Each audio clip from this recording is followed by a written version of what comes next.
ilang senador inihain sa Senado ang panukalang bigyan ng Pangulo na suspindihin o tapyasan ng buwis sa produktong petrolyo. Kasama mo live via Zoom si Radyoman Condebata. RMN Live Reports.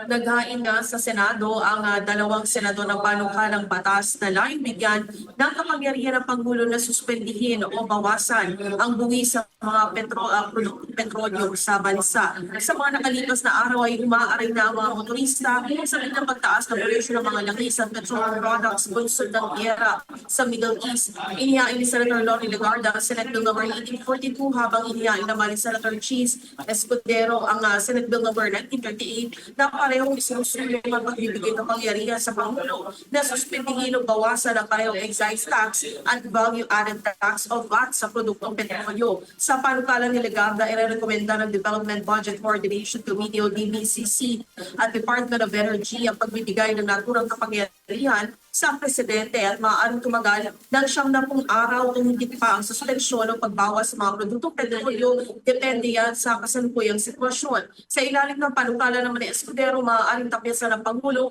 hanggang 50% ang buwis sa langis at mga produktong petrolyo kapag umabot sa $80 per barrel ang presyo ng Dubai crude oil. Mayroong flexibility clause ang panukala ni Escudero kung saan pinapayagan ng Pangulo na magpatupad ng tax cuts sa langis bago pa man umabot sa price threshold, partikular na kapag mayroong matinding supply disruptions, geopolitical crisis o force majeure at kailangang sertipikahan muna ito ng Energy Secretary. Samantala, nauna naman tiniyak ni Senate President Tito Soto III na ipaprioridad at agad natitingin ng Senado ang naturang provision para maibsan ang epekto sa bansa ng lubhang pagtaas ng presyo ng langis.